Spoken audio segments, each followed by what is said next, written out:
시작하겠습니다. 자, 35장 성막축전대 안식일 규례부터 시작을 해요. 자, 언약 체결 후에 안식일 규례로 시작하고 있다. 이는 그들이 패러디한 여호와의 절기에 대한 수정일 것이다. 사람들이 우리를 인도해낼 하나님을 만들라 그래서 아론에게 만들어냈는데, 우리는 생각하기에 우상 숭배 자체가 잘못됐다라고 하지만 그들이 했던 절기나 아니면 공포의식이나 아니면 그들이 했던 모든 행위 자체는 하나님이 필요 없다는 것이 아니었어요. 하나님이 나한테 반드시 필요하다, 우리에게. 그리고 거기에 하는 모든 절차는 출애굽기 19장부터 있었던 모든 정통적인 역사적인 모든 행위들을 다 그대로 가져옵니다. 그런데 누구를 위해 신을 만든다? 우상은 항상 나를 위해 만든 신이다. 우리도 어쩌면 교회 생활 중에 나를 위해서 신을 만들 수 있어요. 이 사람들이 하나님을 경험을 안 한 사람들이 아닙니다. 그러나 하나님을 우상으로 만들어서 섬기는 오류를 범합니다. 절기로 시작하는 것은 그들이 패러디한 절기에 대한 수정으로 볼 수가 있습니다. 그 후 성막 재료 마련을 위해서 모세의 지침들을 발표합니다. 자원하는 제물이 있고 자원하는 봉사가 있는데, 보면 너희 중에서 너희는 여호와께 드릴 것을 택하되라고 합니다. 여기 보면 드릴 것을 택하라라고 하는데 우리 말에는 안 들어 있지만 여기 보면 테루마라는 말이 나옵니다. 테루마라는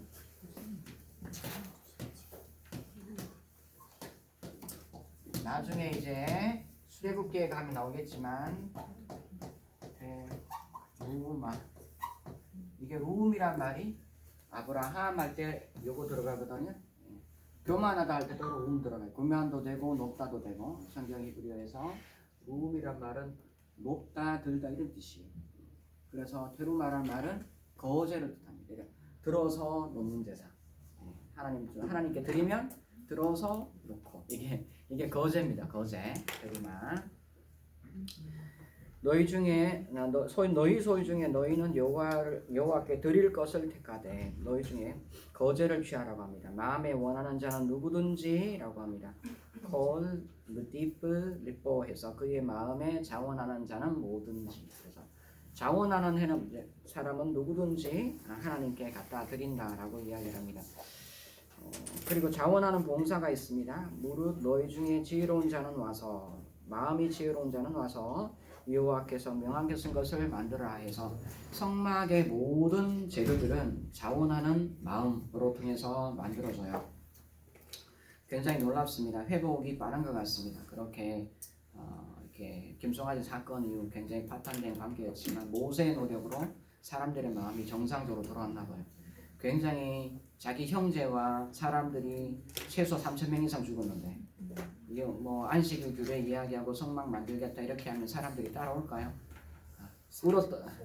굉장히 힘들어요. 그래서 모세의 중보가 얼마나 큰 효력이 있었는지에 대한 것을 생각해 보게 됩니다. 그리고 사람들이 자원할 마음이 생겨서 36장 5절에 보면은 모세가 말하이르되 백성이 너무 많이 가져오므로 여호와께서 명령하시니에 쓰기에 남음이 있었더라. 그래서 자원하는 행렬이 인산인해를 이룹니다. 그다음에 1과 2에 대한 백성들의 반응이 각각 35장 20절 이하, 30장 30절 이하에 나타난다. 이러한 성막 축제에는 자원 퍼레이드의 마지막에 하나님도 자원해 주세요. 어떻게 해요? 구름의 모습으로 성막 가운데 임재하십니다. 여호와께서 이에 동참하십니다.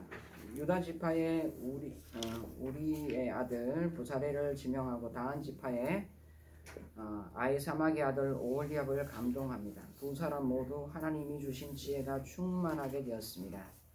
부사렐은 금속과 보석을 다루는 모든 일에 정교하였습니다. 공교한 일을 하고, 그리고 오홀리압은 술을 놓아 짜는 정교한 일을 했다라고 합니다. 보면은 정교한 일을 한다는데 기획의 구한자라고 이렇게 영어 성경에는 이야기를 하고 있습니다. 성막 재료는 백성들의 자원하는 예물로 넉넉하게 되었다. 성막 제작 작업은 열폭 휘장에서부터 시작하여서 제사장의 제의복으로 마무리되었다. 모세는 그들이 제작한 모든 역사를 보고 축복을 하였습니다. 야훼의 말씀으로 성막은 출애굽 2년 1월 1일에 봉헌되게 됩니다. 그때 시내산에 구름이 회막에 내려와 덮고 여호와의 영광은 성막에 충만하게 됩니다. 모세의 중보로 이스라엘은 시내산에서 존재의 위기를 모면했을 뿐 아니라 극복하였습니다. 그리고 성막을 축조하게 됐습니다. 이스라엘의 신적인 왕은 기꺼이 자기 백성들 가운데 거하기 원했습니다. 에덴 동산이 다시 땅에 생긴 것입니다. 여호와께서 에덴처럼 이 백성들 사이에 거늘게 되었습니다. 출애굽기 40장 38절 낮에는 여호와의 구름이 성막 위에 있고 밤에는 불이 그 구름 가운데 있음을 이스라엘 온 족속이 그 모든 행진하는 길에서 그들의 눈으로 보았더라. 그들의 진영은 야훼 없이 움직이지 않았다. 성막 건립 출애굽기 15장에서 31장은 설계도가 나오고 출애굽기 35장에서 40장은 이제 제작 과정이 나옵니다. 그리고 이 성막의 건립은 창세기 1장에서 2장과 유사하다. 공통적으로 가라사대가 7회가 등장하고 순금과 보석에 대한 언급이 있는데 창세기 2장의 에덴 동산의 베들리안과 후마노와 겹쳐서 생각해 볼 수가 있습니다. 특별히 제사장의 의복에 보석이 들어가 있죠. 자, 중공검사 보시기에 좋았더라라고 되어 있습니다. 창세기 1장 31절 말씀하신 대로 됐다라고 하는데 출애굽기 39장 42에서 43절에 보면 하나님이 명령하신 대로 되었다라고 이야기를 하고 있습니다. 그래서 성막을 짓는 것은 에덴을 짓는 것과 똑같이 이야기합니다. 태초에 하나님과 사람이 함께 거주했던 공간 에덴을 연상시킵니다. 선악과 사건 후 인간 추방은 은혜의 방편이었습니다. 금성하대 사건 후 회개와 회복으로 이제 성막이 건립됩니다. 창조의 하나님은 곧 언약의 하나님이시다. 창세기의 에덴이 성막 건립으로 완성됩니다. 자, 그리고 그 밖에 출애굽기 기사 인용, 신약에서 인용이 있는데 한번 생각해 보시기 바라고요. 오늘은 레위기 들어가 보도록 할게요. 자, 레위기는 지난번에 결혼 시간에 했지만 히브리어 책명으로는 레위기라고 하지 않는다. 바이크라라고 합니다. 레위기를 레위기라고 보면 순수한 의미에서 성경적이지 않다. 왜 그렇죠? 레위기를 레위기라고 부르는 것은 원래 성경시대 부르는 명이 아니라 원래 신구약 중간기에 헬레니즘 시대에 책명을 불렀어요. 원래 셈적의 관습은 창세기를 창세기라 부르지 않습니다. 출애굽기를 출애굽기라 부르지 않습니다. 이미 그건 이방인의 관습이에요. 책명의 주제를 확정하는 게 원래 셈적의 관습 자체는 책명의 이름이었고 첫 글자를 다거나 첫 문장의 주요 단어를 그 책의 이름으로 이야기합니다. 이 셈적의 관습이고 책의 책명을 정한다. 책명 정하는 것은 그리스인들의 관습이에요. 그래서 성경의 창세기, 출애굽기, 레위기, 신명기 부른다는 것은 이미 그리스인들의 관습으로 관습이 있을 때 성경 자체가 이렇게 문헌적으로 우리에게 와 있다라고 생각을 하면 돼요. 바이크라라고 하고 그가 불렀다고 합니다. 또 레이티콘에서 류티콘이라고 발음하기도 하고 로이티콘이라고 발음하기도 합니다. 로이티콘 비블리온에서 레위인들의 책이다라고 합니다. 이것을 라틴어에서 레비티쿠스라고 바꿨고요. 책명하고는 너무나 다르게 제사장을 코헨이라고 하고 복수를 쓰면 코하님이죠. 코하님의 책이 아니라 레위인들의 책으로 되어 있습니다. 실제로는 책명은 레위인이지만 실제로는 제사장이 해야 될 일들에 대해서 가득 담겨 있어요. 자, 우리에게는 레위기가 극복해야 될 과정입니다. 열심히 출애굽기까지 잘 읽었는데 레위기 들어가면 초반에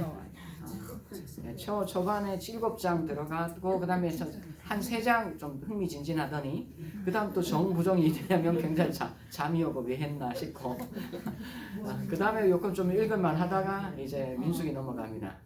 민수기도 심히 힘듭니다. 앞에 리스트가 너무 많이 나와가지고 극복해야 될 과정인데 사실 우리는 레위기를 어려워하고 힘들어하지만 유대인들은 어린이 아이 때 가장 먼저 가르치는 게 레위기다. 왜 레위기를 먼저 가르쳐야 되는가? 하나님을 경배할 줄 아는 사람에게 성경을 가르치는 거예요. 옛날 좀 비슷하죠. 무술을 배우러 오너라, 학문을 배우러 가너라. 얘가 학문을 배울 의지가 있는지 없는지 보고 선전하지 않습니다. 배우라고. 의지가 있는지 보고 그 사람한테 가르쳐요. 삶의 태도를 보고 가르쳐요. 신기하죠. 그런 신기한 말을 이제 C.S. 루이스도 이야기하죠. 하나님을 모르는 하나님을 뭐라 그랬죠? C.S. 루이스가 똑똑한 악마를 키워내는 거라고. 지식만 가르치는 것은 똑똑한 악마를 키워낸다. 하나님 자기 죄를 회개하지 않고 하나님을 모르는데 지식을 가르치는 것은 똑똑한 악마를 계속해서 만들어낸다. 요즘도 미국에 이제 앱스타인 파일이라는 게 공개가 되어서 굉장히 문제가 많죠. 그래서 상류층에 보면 굉장히 좀 지저분한 그런 것들 때문에 문제가 많이 생깁니다. 사람이 지성적이면 지성적으로 죄를 짓고 지성적이지 않으면 지성적이지 않고 죄를 짓고 발각되고 발각되지 않고는 좀 잘 숨기냐 덜 숨기냐의 차이가 있다면 굉장히 곤란하지 않겠습니까? 사실 그런 면이 적지 않아 있습니다. 우리 사회 구조상 그런 것들이 늘 상존해요. 인간의 뇌 자체가 뭐로 구조가 되어 있냐 그러면 많은 뇌과학자들은 우리가 구석기나 신석기 그리고 그 다음에 뭐 이런 철기 문명이 들어오는데 인간은 오랫동안 생존하도록 머리가 구성되어 있대요. 그래서 뭔가 일이 닥치면 내 혼자 살아남겠다는 생각이 가장 가득하게 들어가 있어요. 인간 머릿속에서. 그래서 공동체나 진짜 장기적인 안목에서 내한테 유익한가 유익하지 않가는 별로 생각하지 않아요. 지금 당장 동물한테 쫓기는데 지금 당장 추위에 덮이는데 내가 살아남아야 돼. 이게 머리에 구조 잡혀 있어요. 예수님 뭐라 그러죠? 사람이 떡으로만 살 것이 아니라 여호와의 입으로 나는 모든 말씀을 위해서 말씀으로 산다고 그러잖아요. 대부분 모든 나라 그래. 난 직업적으로 행한다 라고 말하지만 다 생존을 위해서 사는 거예요. 생존 위로 산다는 건 굉장히 동물적일 수도 있어요. 동물적인 삶이 있다는 것은 나가 살기 위해서 다른 사람을 죽어야 한다는 것도 포함되어 있어요. 그래서 항상 예수님께서 이야기하기를 떡으로만 사는 게 아니다. 여호와 입으로 나오는 삶. 떡으로만 사는 거, 경제 논리에 따라 사는 거. 떡으로만 사는 거죠. 모든 나라가 그렇습니다. 그 때문에 정권도 바뀌고 정치도 되고 그래요. 그래서 어린아이들에게 맨 처음 가르치는 게 하나님과의 관계, 제사하는 법, 예배하는 법을 가르쳐요. 경배하는 자가 되어야 됩니다. 자, 이스라엘 자손에게 말하여 이르라 해서 이스라엘 자손이지만 원래는 자손이라 말하지만 이스라엘 아들들에게 말하라 라고 우리 성경에 되어 있거든요. 레위기의 핵심은 하나님과의 만남이고 그리고 이웃과의 만남입니다. 그래서 내가 거룩하니 너희도 거룩하라. 그래서 전반부에는 레위기에는 성결법이 나오고 정결법이 나오고 정부정을 가리는 제사장이 해야 될 주요 업무고 성결법이 나오는데 성결법은 레위 제사장들이 자기 자신을 거룩하게 하나님께 드리기 위한 어떤 방법인데 모든 내용은 이웃과의 관계에 대한 내용이 나옵니다. 레위 제사장의 협통에 관련돼서 얘기 나오지만 그래서 하나님과의 만남, 이웃과의 만남이 주제가 됩니다. 자, 연표를 한번 보시기 바랍니다. 출애굽기 보면 출애굽기 12장 41절 연호의 시작이 되고 십계명 수용 출애굽기 19장 1절 출애굽 한지 3개월 성막 완성 출애굽기 40장 17절 2년 1월 1일 되어 있고요. 제사규례 레위기 1장 1절인데 2년 1월이고 인구조사 민수기 1장 1절인데 2년 2월 1일. 그 다음에 시내산에서의 출발 민수기 10장 11절입니다. 11절 보면은 2년 2월 22일. 첫 해하고 둘째 해 들어주면 사실 거의 1년 남짓 되는 기간이죠. 그죠? 그런데 성경에는 출애굽기 19장부터 레위기 거쳐서 민수기 11장까지 이어져요. 그래서 시내산에서부터 시내산에 있었던 모든 사건을 가르쳐서 출애굽기 19장이 되면 시내산에 도착하거든요. 그래서 19장부터 민수기 10장 11절까지 시내산 발날이라고 해요. 지리적으로 시내산이라는 공간 가운데 1년 남짓 약간 넘는 시간 동안 1년 2개월 동안 있었던 모든 일들을 기억해놨어요. 굉장히 많은 것들이 일어났다고 생각하지만 실제로는 짧은 시간 안에 일어났던 일입니다. 자, 개요를 보겠습니다. 레위기 1장 그래서 7장까지 제사 규례가 나옵니다.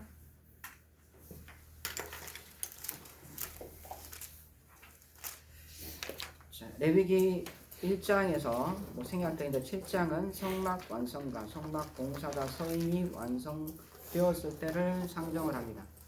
보면 출애굽기 마지막에 보면 구름이 가득해서 제사장 의복까지 만들어졌어요.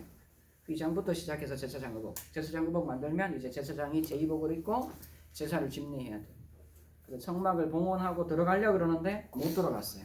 구름이 가득해서 들어가지 못했어요. 그래서 제사가 집례되지 않았어요. 그런데 1장에서 7장을 보면은 이미 제사가 집례되는 것으로 생각하고 있습니다. 그죠? 제사가 집례될 것을 생각을 하고 있습니다. 이제 성막 완성과 성막의 봉사자 서임이 완성되었을 것을 상징하고 있습니다. 야훼는 이제부터 모세에게 직접 말씀하시기보다는 자신이 영감하여 설계한 제도화된 종교 기구를 통하여 모세에게 말씀하십니다.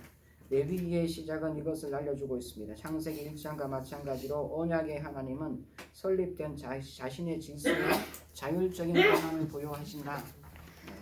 바이크라 엘 모시 바이타페르 야베라이 메오헐 모에들 레모르. 그리고 그가 모세에게 말씀하셨고, 그리고 여호와께서 그에게 오힐 모에들 세막 가운데 말씀하여 이르되라고 이야기를 합니다. 이제 성막이 완성되면 모세와 하나님과의 자유로운 관계는 끊어집니다.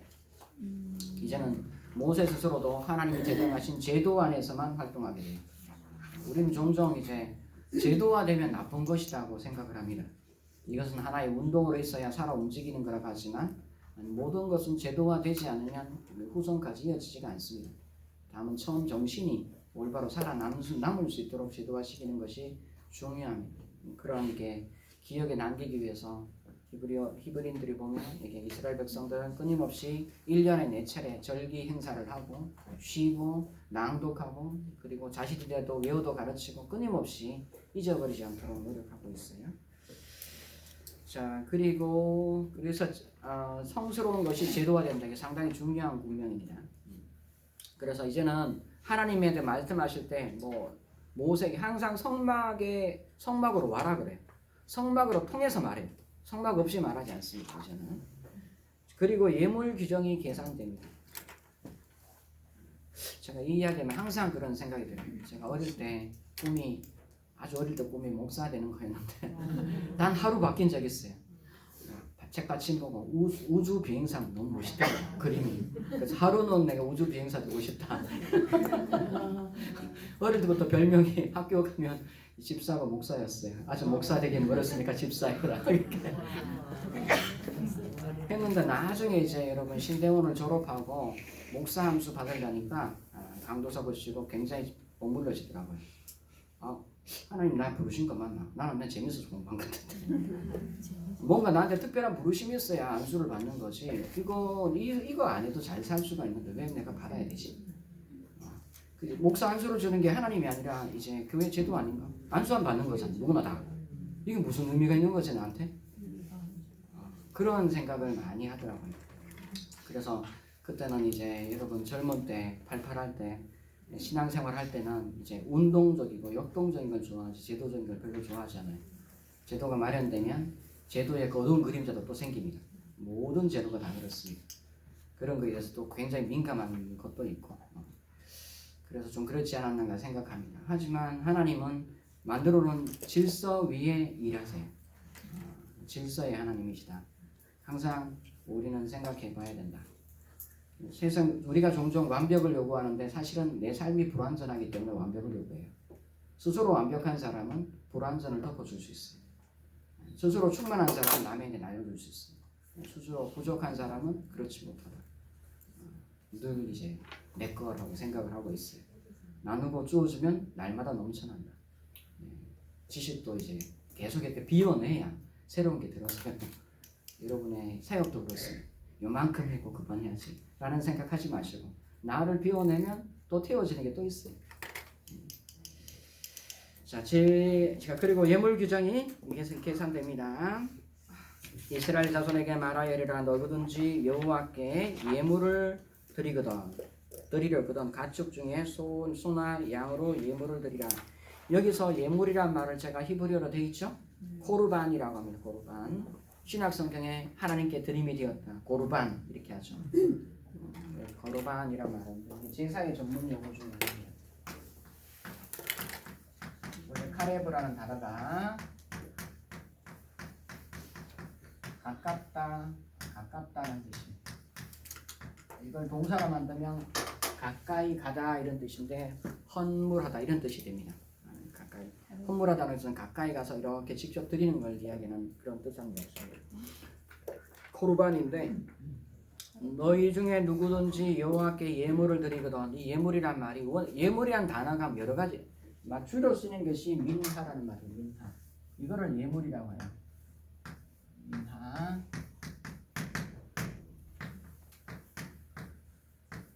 예물을 총칭하는 말 중에 하나예요. 예물을. 여기는 코르반이라고 예물을 하죠. 코르반이라고 했죠.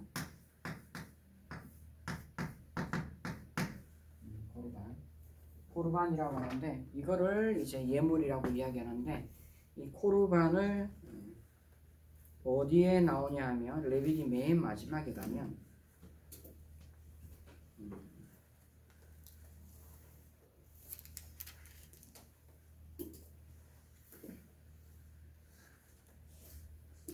레위기 27장 9절 보면 사람이 서운하는 예물로 여호와께 드리면 가축이면 주가에서 예물이란 말로 나오죠. 그래서 레위기는 코르반으로 시작해서 코르반으로 끝나는 책이에요. 나중에 한번 살펴보도록 하고요. 가축 중에 소나 양으로 제물을 드릴지라. 코르반으로 바치는 가축은 모두 살아있는 것입니다. 자연사한 게 아니라 살아있는 것이고 가축이어야 된다. 사람과 같이 지내던 것이어야 된다. 그런 규례를 담고 있습니다. 1장에서 6장 7절까지는 제물 드리는 사람 백성의 관점에서 서술을 하고 그리고 6장 6절에서 7장 38절까지는 제사장의 관점에서 이야기를 합니다. 이후 단락은 각각 번소, 화속, 제제, 속건제 순서로 이어집니다. 자, 모두 이 예물을 드린다는 것 자체는 이제 감사제의 성격을 가지고 있어요. 자원하는 제물이고 모두가 자원하는 제물이고 감사의 제물이다. 이건 공통 분모입니다. 자, 번제라고 하는데 올라라고 합니다. 히브리어에서는 올라라고 하는데 올라가다라는 뜻이 뭔가 피어서 향이 올라가는 것, 불타서 올라가는 뜻합니다. 본문은 레위기 본문 보시고 종류를 보면 부유한 사람은 황소, 그 다음에 수작은 어느 정도 사는 사람, 그 다음에 번제로 집비둘기나 산비둘기 새끼의 수컷으로 드릴 수가 있습니다. 제물 분배를 보면 안수하고 도축하고 피는 단 사면에 뿌리고 그리고 전부 불태운다. 그래서 상번제라고 하는데 항상 있는 번제라고 해서 아침 저녁으로 하는 번제가 있습니다. 바로 번제에 해당합니다. 그 다음에 소제를 보면요. 소제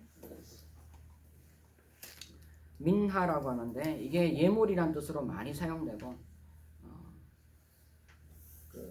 선물도 되고 헌물이란 말도 표현도 되고 레위기에서는 이 소제라는 말이 곡물제사로 전용됩니다.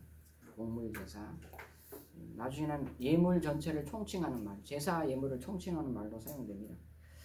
자, 곡식이나 고운 가루나 감람류, 향, 구운 빵, 철판에 붓거나 붙이고 냄비에 삶는 거, 그 다음에 소금, 제사장에 넣을 때는 누룩을 넣지 말 것이라고 이야기를 하고 번제와 화목제와 함께 그리고 강제와 함께 드릴 것을 이야기를 합니다. 자, 한 움큼 소제를 드릴 때는 한 움큼은 번제와 함께 드리고 남은 것은 제사장에게 돌립니다. 그래서 이 소제라는 모는 제사는 소실절 같은 데 보면은 하나님께 드린다 그럴 때 상징적입니다. 예물을 가져오면 한 움큼은 하나님께 드린다는 생각으로 이제 제사장이 주고 나머지는 제사에 있었던 사람이 참여해서 나눠 먹습니다. 우리가 교회 좋은 일 있으면 떡 돌리죠? 네. 비슷한 거라. 떡 한 바구니 이제 교회에 감사로 바치고 나머지는 떡 나눠 먹고 바친 거죠. 요 개념으로 생각하면 됩니다. 셸렘이라고 해서 화목제입니다. 자, 흠이 없는 짐승이어야 되고요. 화목제 할 때는 흠이 없는 짐승이라고 되어 있고, 특별히 기름 섞인 무교목으로도 화목제를 드릴 수 있고, 기름 바른 무교목으로도 화목제를 드릴 수가 있습니다. 그리고 기름 섞어 구운 과자도 화목제로 드릴 수가 있다. 피는 단 3일에 뿌리고 일부는 태우고 남은 것은 제사장과 사람에게 돌립니다. 절기제사, 소제와 마찬가지입니다. 자, 97페이지, 각수 97번 한번 보시기 바랍니다. 97번 보면은 출애굽기 25장에서 31장에서 여호와께서 모세에게 회막, 그래서 만남의 장막이죠. 오헬 모에드에 대한 설계를 주셨다. 출애굽기 40장은 모세가 회막과 모든 비품들을 설치함으로써 이 설계를 실천에 옮겼다고 기록한다. 회막은 또한 장막, 미시칸으로 불리기도 했다. 오헬 모에드라고 불리기도 하고 미시칸이라고 해서 장막이라고 하는데 사실 장막은 아닙니다. 그 처소라는 말이 훨씬 맞는데 우리 성경이 아마 그렇게 되는 것 같아요. 레위기에서 이 용어가 4번밖에 나오지 않는다. 제2자료집에서 두 단어가 공이 동일한 건물을 지시하지만 각각 다른 간도점이 있다. 미시칸이라고 하는 것은 하나님이 거주하시는 샤칸의 장소를 암시하는 반면 회막, 오헬 모에드는 여호와께서 자신이 선택한 특별한 때에 지도자나 백성을 만나시는 신성한 막사라는 개념이 있습니다. 자, 다시 본소화 속죄제 속건제로 들어오면요.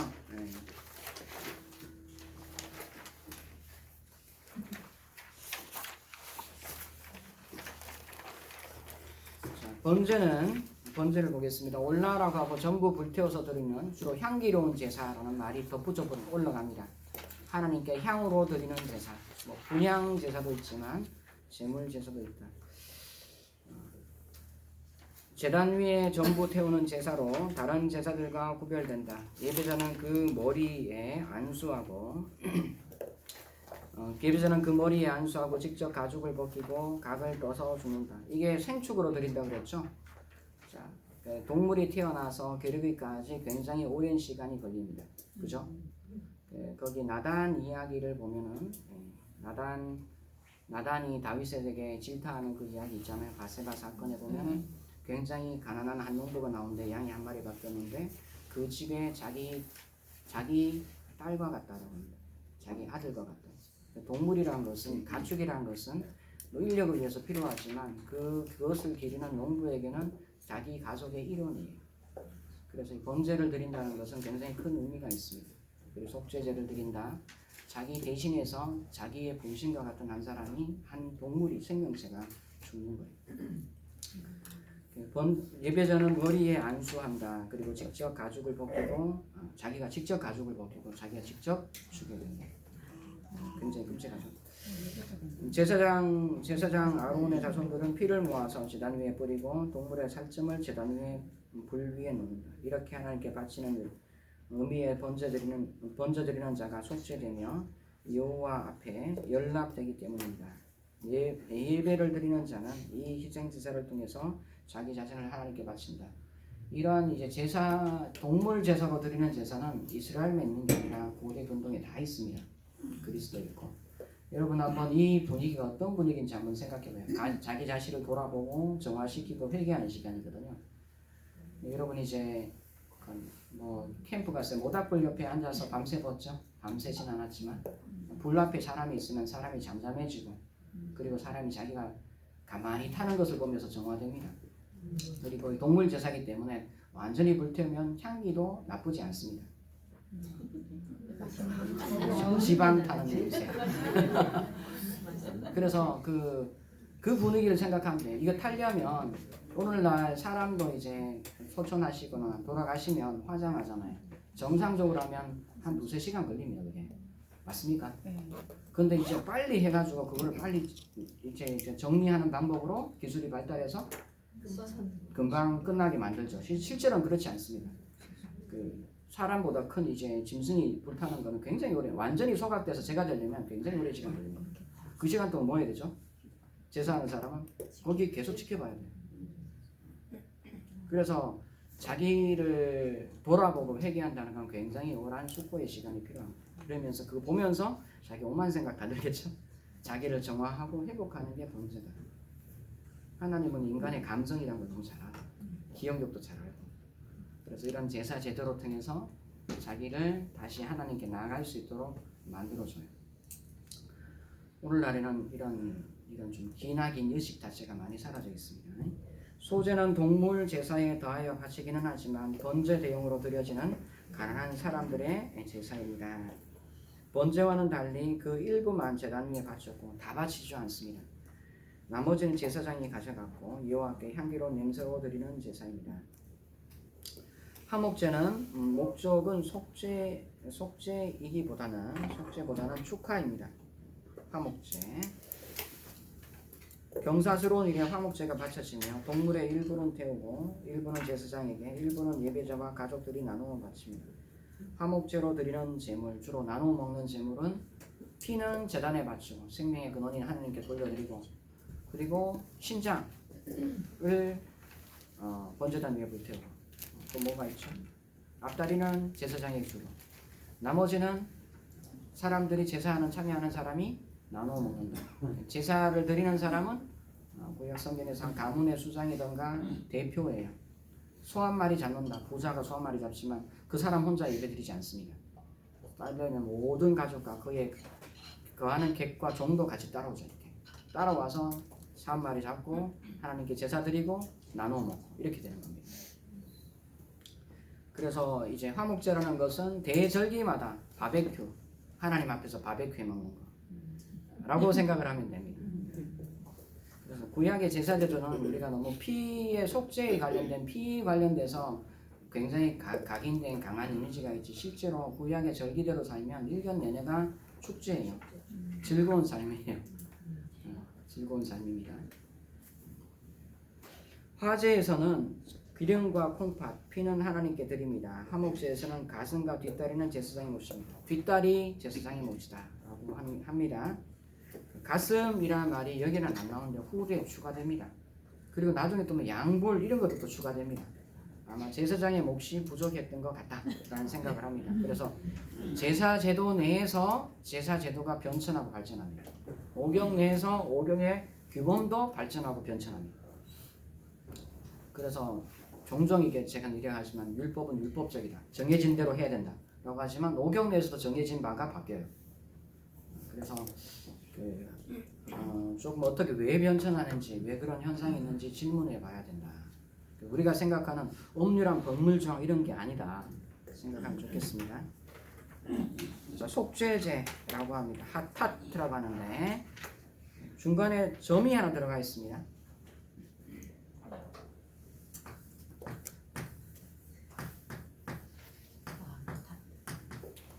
점 하나 들어가 있어요. 중복점이라고. 하타트. 그럼 요거는 히브리어 동사에서 PL 어간이 만드는 중복점 나오는 거. 자, 사실 옛날에는 속죄제가 이제 조회를 속하는 게 있는가 없는가 뭐 여러 가지 논쟁을 했는데 이제 PL 실제로 속죄제가 죄를 속하는데 사용될 수도 있고 그렇지 않을 수도 있거든요. 실제로는. 그리고 뒤에 중복점이 하나 들어가 있어요. PL형의 중복점이 들어가는 PL의 여러 가지 의미 중에 하나가 PL 프리바티붐이라고 해서 뭔가를 뺀다는 의미를 가지고 있어요. 그래서 속죄제라는 것은 뭔가 죄되는 것을 빼는 것. 다시 말해서 정화제의 의미를 가진다. 정화제사라고 요즘은 많이 생각합니다. 자, 제단과 성소에서 드리고 레위기에서 가장 상세하게 기록되어 있는 제사로 주로 고의성이 없는 잘못이나 무언가 해야 하는데 잊어버린 경우를 다룹니다. 고의적으로 한 것은 제사가 되지 않습니다. 고의적으로 한 거는. 다른 곳에서 아이의 출생, 피부병, 위임식 때 속죄 제사를 드립니다. 아이의 출생, 피부병, 위임식 때 이건 뭐 왜 속죄 제사를 드릴까요? 어떤 자기를 정결해서 하나님께 바친다는 의미를 가지고 있다. 그래서 정화 제사라고 이야기를 한다. 제사장의 경우를 보면 안수하고 도축하고 휘장에 7번 뿌리고 향단불에 피를 바르고 번제단 아래 붓는다. 회중이나 족장의 경우는 안수하고 도축하고 휘장에 7번 뿌리고 제단불에 바르고 향단불이 아니라 제단불에 바르고 번제단 아래 붓는다. 피가 번제단 아래 부어지는 건 똑같다. 자, 제단 귀퉁이의 뿔에 짐승의 피를 바른다. 그리고 성소 안에 뿌리고요. 그다음 대속죄일에는 지성소 안에 피를 뿌리게 됩니다. 속죄는 정화 의식입니다. 하나님께서 계신 회막을 깨끗하게 함으로써 하나님께서 사람과 교통하시는데 불편함이 없도록 합니다. 죄는 하나님을 고통스럽게 합니다. 죄는 일종의 디스오더리어 해서 무질서이고 질서가 없는 거예요. 하나님이 만들어주신 질서가 어그러진 거예요. 그래도 여러분도 집에 들어가면 집이 굉장히 어지러워져 있으면 기분 좋죠. 아 너무 좋아, 창의적이야, 이런 사람 잘 없을 겁니다. 하나님과 살기에 불편하지 않도록 하나님이 원하는 질서로, 하나님이 원하는 것이 또 인간이 하나님이 원하는 형상이기 때문에 하나님이 참으로 원하는 것이 인간이 참으로 원하는 거예요. 인간이 인간답게 사는 길은 하나님이 원하는 대로 하는 게 인간답게 사는 거예요. 하나님을 아는 것은 곧 나 자신을 아는 것이고 인간을 아는 것입니다. 하나님의 지식과 인간의 지식은 상호 연결이 있다. 자, 죄의 무게에 따라 안식일에는 속죄제가 없습니다. 이유는 속죄는 모았다가 하는 것이 아니고 죄를 지을 때마다 제사장께 가서 속죄제를 드립니다. 죄의 무게에 따라 정화의 정도가 다른데요. 제단은 일반 백성과 지도자가 제단에서 속죄의식을 행하고, 성소는 제사장이나 온 백성의 집단적인 죄가 성소에서 속죄의식을 하고, 지성소는 언제 들어가죠? 1년에 단 한 차례 대제사장이 대표적으로 한 번 들어갑니다. 그래서 회개하지 않고 남겨둔 죄, 미루는 죄, 모두 숨겨놓고 미루는 모든 죄를 속죄하는 시간. 이스라엘 유대인들에게 속죄의식이라는 건 굉장히 중요했습니다. 한 해를 지나는데 속죄의식을 청산하지 않고 내년을 시작한다. 이미 하나님의 진노와 하나님의 심판이 들여져 있는 새 한 해를 시작하는 거예요. 곧바로 출발하는 게 아니라 하나님께 빚을 어마어마하게 지고 시작하는 거예요. 그래서 대제사장이 속죄를 하는 건 상당히 중요했어요. 유대인들이. 가난한 자를 위해서 배려, 가난한 자들을 위한 배려. 동물을 드릴 수 있으면 비둘기로 안 되면 곡식으로도 한다. 속죄, 피 흘림 없이는 사함이 없다 라는 말이 종종 이제 히브리서에 인용되는 내용인데, 예수 그리스도의 속죄를 가르쳐서 적용되는 말이에요. 근데 구약의 그 속죄 제사는 곡물로도 속죄 가능합니다. 피의 제사만은 아니에요. 모든 사람이 하나님께 나아가 속죄 의식을 행할 수 있도록 길을 열어놨어요. 가난하나 부하나 생활 정도의 차별이 없이. 자, 하나님께 원하시는 절차에 따라 등리를 드리는 것이 중요하다. 제사는 적법한 제사장이 적법한 절차에 따라 드려야 완벽한 속죄의 효과가 있다. 신구약 중간기 시간에 제사장이 그렇게 제사장직 자체가 굉장히 정치적으로 오인돼서 이제 사용되는 경우가 있어요. 제사장직을 사와요. 제사장 가문들이 서로 형님 걸 내가 뺏어가기도 하고 사오는 경우가 있습니다. 그러하더라도 혈통적으로 사도개혁. 두 번째, 제사의식이 적법하면 그 제사는 적법하다 라고 생각하는 게 이 레위기의 제사법 때문에 그래요. 하나님이 제정하신. 여러분 이제 고대 교회사 배우면 도나투스 논쟁이라는 걸 들어봤습니까? 뭐냐 그러면 알렉산드리아 쪽에 대규모 박해가 있었는데, 그때 박해 중에 하나가 그 분서 계기가 있었어요. 기독교에 경전이 있으면 경전을 불태워 사라지게 만들었어요. 그래서 경전이 없으면 종교가 성립되지 않잖아요. 경전을 못 읽게 만드는 거예요. 그런데 그때 이제 박해를 못 이겨서 경전을 넘겨준 사람을 드라니도라 그래서 경전을 안 넘겨준 사람 입장에서는 굉장히 변절자고 배신자주들이에요. 그들이 이제 교부가 아니라 그들이 사역하는 자제들이 있었어요. 한때 어거스틴이 있을 때 이 도나투스 논쟁이 있었어요. 왜냐하면 시리아나 아람 사람들은 이것을 넘겨둔 사람들이 제사장직을 가지는 게 원하지 않았다. 두 번째는 만약에 이 사람들이 올바른 신앙을 가지지 않았다면 이 사람들에게 세례받은 것도 올바른 신앙이 아니에요. 우리는 그 동의할 수 없다는 거죠. 그래서 박해를 피해서 살아남은 사람들은 반면 어거스틴 쪽에서는 아니다. 이 사람들이 책을 넘겨주고 박해를 받고 타협은 하긴 했지만 이 사람들이 베푼 세례는 정당하다 라고 생각을 합니다. 왜? 세례의 능력은 사람에 의해서 규정되는 게 아니라 하나님이 제정하신 대로 시행되면 그 세례가 능력이 있는 거예요. 그래서 가톨릭에서 기독교로 넘어올 때 2번 세례하지 않습니다. 하나님 이름으로 시행되기 때문에 세례는 인정하고 신앙 고백을 다시 받습니다.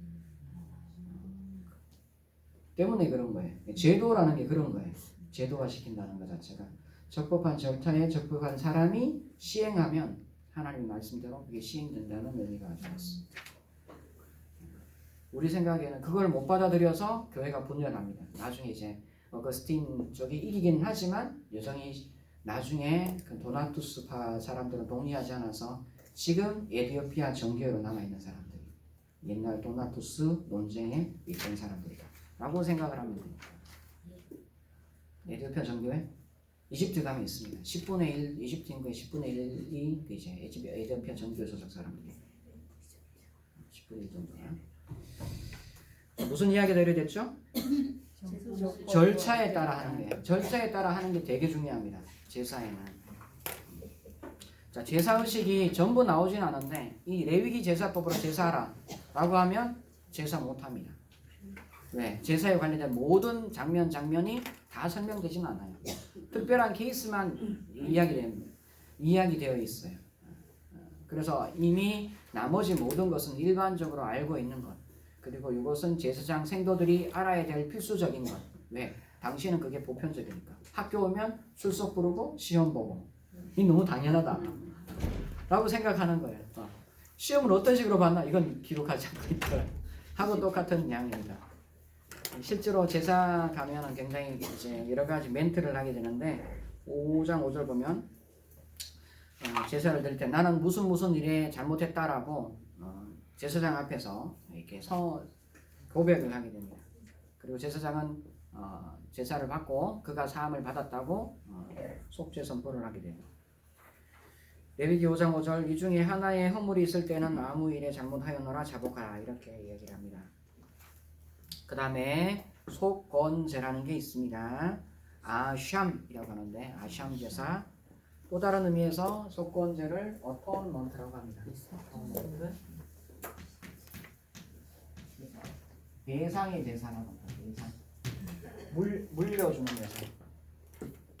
뜻은 하나님께 손해를 끼쳐 배상한다. 여러분 보면 모든 죄는 인간에게 범하지만 궁극적으로 하나님께 범하는 것이다. 이런 해설이 있습니다. 하나님께 손해를 끼쳐 배상한다. 다른 제사들에 비해 짧게 기록되어 있다. 제사를 드릴 일이 적었거나 제사 위임식 때 드려지지 않았지만 온전한 드릴 일이 온전함을 위해 포함되었을 것이다. 다른 제사와는 달리 오직 한 종류의 동물, 수장만 제물로 드릴 수가 있었다. 속건제는 피부병에서 회복된 사람, 나시린의 시체를 다 부정한 경우에 드릴 수 있었다. 왜 이렇게 됐죠? 자, 속건제를 드리는 경우가 한 5가지 정도 나오는데 주로 이게 하나님한테 직접적으로 손해를 끼친 거예요. 우리말로 하면 교회에서 무슨 행동을 했는데 그에 관련돼서 단련된 모든 항목은 약속을 해서 지키지 않았다. 이런 모든 항목은 속건제 항목에 들어간다. 하나님께 직접적으로 손해를 끼친 경우, 해를 끼친 경우, 묵인죄, 부정한 것에 접촉한 죄, 그 다음에 성급한 맹세, 성물 범함, 그러면 금령을 범함 이렇게 있습니다. 부정한 것에 접촉하면 어떻게 하죠? 나중에 부정한 것에 접촉하면 부정한 자가 되어서 제사 드릴 수 있는 건강한 상태가 되지 못합니다. 그게 성막에 관련된 직접적인 것이고요. 두 번째, 성급한 맹세를 한다. 맹세 누구 이름으로 한다? 여호와의 이름으로 한다. 여호와의 이름으로 헛맹세하지 말라 되어 있죠. 하나님 지었다 하지 아니라. 이거 역시 하나님께 직접 이름을 가는 거예요. 누가 저 모르는 사람이 제 이름을 도용해서 나쁜 일 해서 나한테 직접적으로 명예훼손이 되는 거잖아요. 똑같은 거라 생각하면 됩니다. 묵인죄, 알고도 모르게 한다. 묵인은 언제 할 수 있는 거죠? 그것도 사람 앞에서 내 증인이다 하고 이야기할 때 묵인할 수 있는 거예요.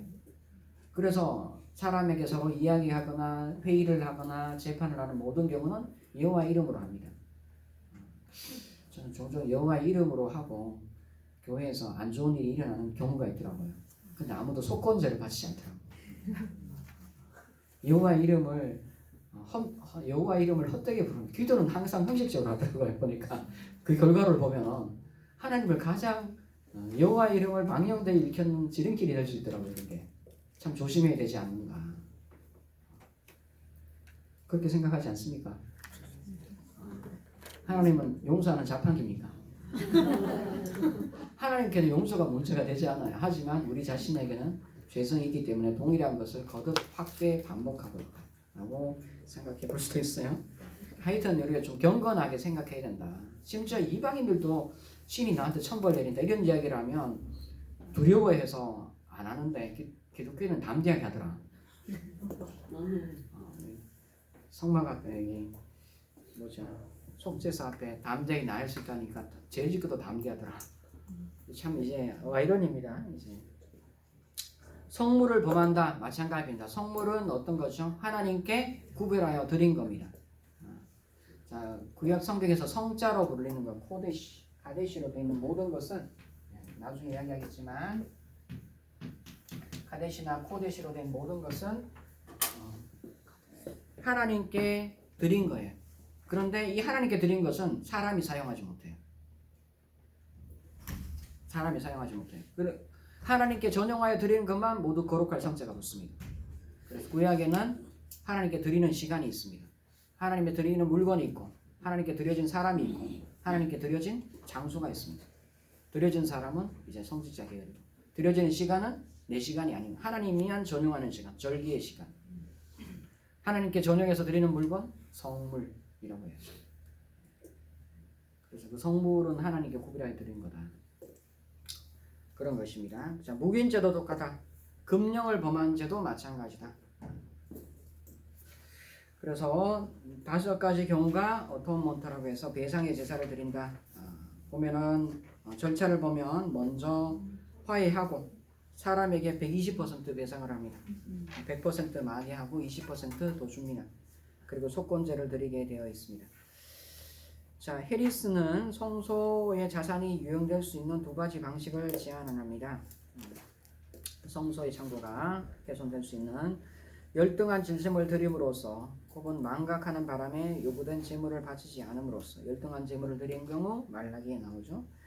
그러한 죄를 범하는 사람은 누구든지 흠 없는 수량으로 드려야 하며 그가 유용한 것에 5분의 1을 더하여 배상한다. 이 수량은 성소의 은세겔로 특정 가격으로 매겨져야 한다. 수량 대신 돈으로 바칠 수가 있다. 짐승의 가격은 세겔의 액수가 주어져 있지 않다. 몇 세겔인지 이야기를 하지 않습니다. 세겔의 복수인 케세프 시칼림이라고 되어 있는데 세겔들의 은 이렇게 되어 있어요.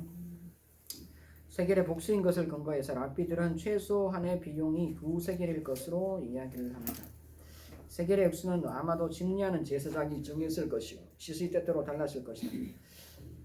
카일은 배상이 요구되는 악행의 대가를 상징적으로 결정하기 위해 수쟁의 값을 매긴다고 합니다. 일반적으로 금세겔은 무거운 세겔이라고 성소의 세겔이 있고 왕궁의 세겔이 있고 그렇죠. 무거운 세겔이고 상인들은 가벼운 세겔을 채택했다. 도량형이 2가지가 있습니다.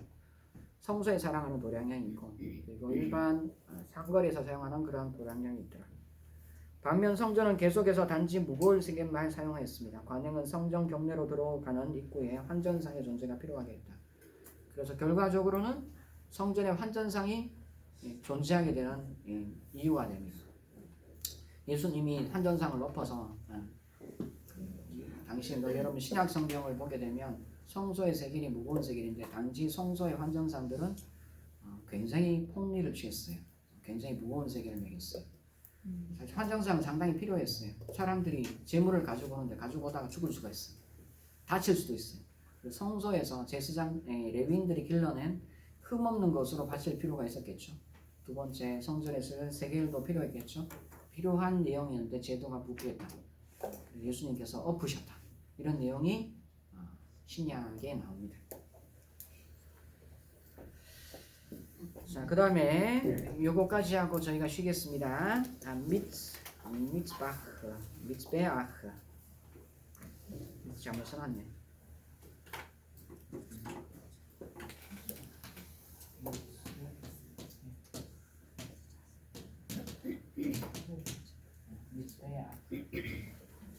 미츠베아크는 재물.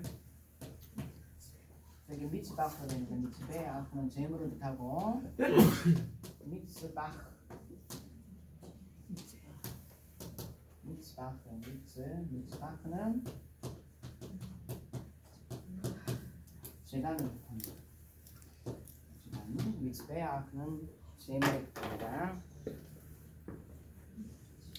자, 소나 양과 염소, 비둘기 특징을 보면은 자, 이제 항상 인간이 들을 수 있는 생축이고 살아있는 것이고 인간이 들릴 수 있는 것이고 가축입니다. 사람과 더불어 살고 있는 동물들이고 굉장히 이런 동물은 평화롭고 온순한 동물들이다. 반드시 살아있는 생축으로 드린다. 라는 특징이 있습니다. 특별히 비둘기는 고대 이스라엘에서 유일하게 집에서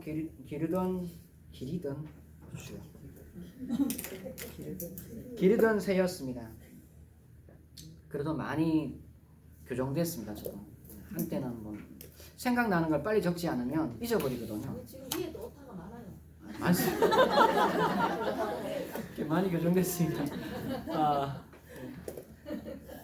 이래서 급하게 적었는데 늘 잊어버리고 나는 잘못 적어놓고 늘 잊고 이렇게 맞는 거라고 생각하고 참 사람의 의식이라는 게.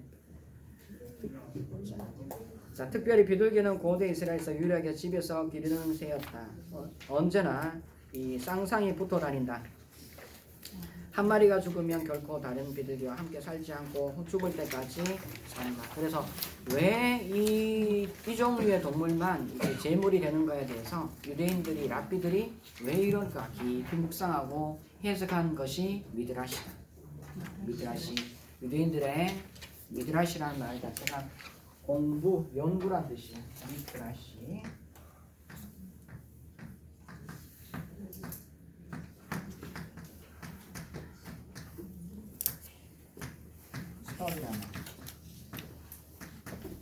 스터디, 리서치.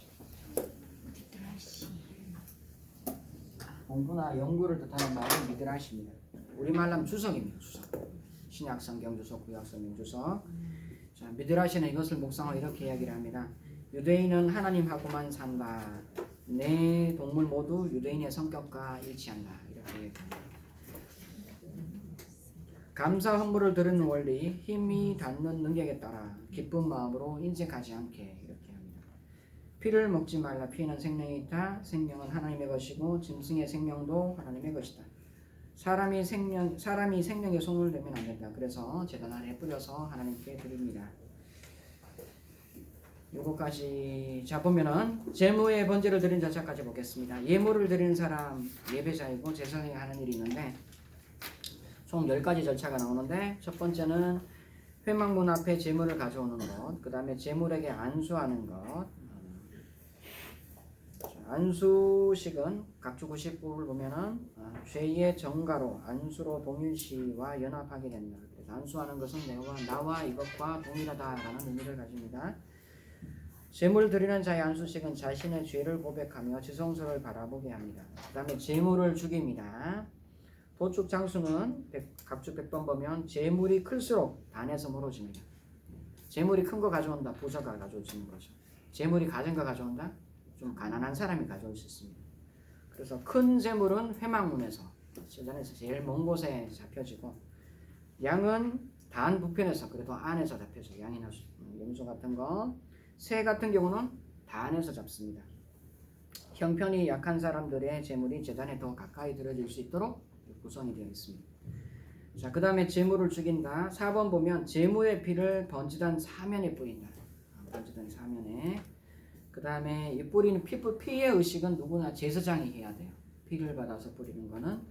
그 다음에 제물의 가죽을 벗긴다. 자기 가죽을 벗기고. 제물의 각을 뜬다. 각을 뜨고. 이거는 다 제사 드리는 자가 제사 드리는 거는 가장 좋은 걸로 드려야 돼요. 가장 좋게 키우려면 내가 가장 정성을 다해서 키운 거예요. 그러니까 내가 가지고 와서 제단 앞에서 내가 가죽 벗기고 각 뜬다. 굉장히 많은 것을 생각하게 하겠죠, 그죠? 자, 제단에 불과 나무를 준비한다. 불나무는 제사장이 준비하고, 불나무 준비하는 사람들 특별히 불은 이제 제단불이 하나님께 있으니까 늘 꺼뜨리지 않게 하면 되고, 나무 준비하는 사람, 나무 빚고 물 패는 사람, 나중 보면 기부한 사람들 나오죠. 자, 8번 보면 각을 뜬 제물의 머리, 기름 등을 제단의 나무 위에 놓는다. 그 다음에 9번 보면은 제물의 내장과 정강이를 물로 씻는다. 자, 10번 제물 전부를 단위에 불사른다. 피에 의식하고 불하고 그 다음에 불사르는 거는 제사장이, 나머지는 제물 드리는 자가 감당하는 것이다. 자, 여기까지 하고 잠시 쉬도록 하겠습니다. 감사합니다. 101페이지 하단에 레위기 8에서 10장까지입니다. 아론과 그의 아들들의 제사장 위임식이 8장에 있습니다. 제사장 위임식이 있고 그 다음에 9장에 가면 첫 번째 제사가 있고 10장에 가면 아론의 두 아들 나답과 아비후가 죽음을 맞이합니다. 그 다음에 나오는 게 정결법인데 나답과 아비후가 잘못된 불을 사용하다가 제단에서 불이 나와서 죽었다. 잘못된 향을 사용하다가 죽었다라고 이야기하는 게 있습니다. 그래서 바로 밑에 보면은 이제 제사장이 뭐 먹을 것에 관련된 이야기를 하는데 뭐죠?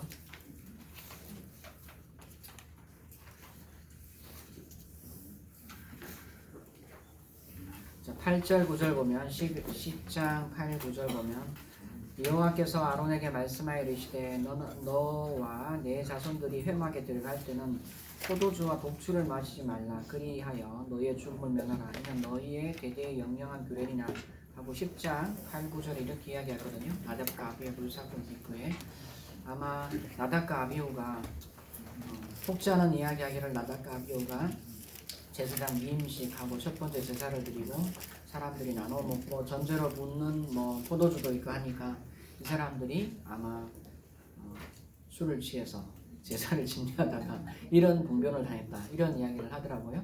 그러면서 곧바로 나오는 게 잘 기억하라고 이야기하는 겁니다. 실제 그렇다는 말은 아니고. 자, 그 다음 나오는 게 음식 규정이에요. 먹고 안 먹고. 그래서 정과 부정에 대한 음식 규정이 나온다.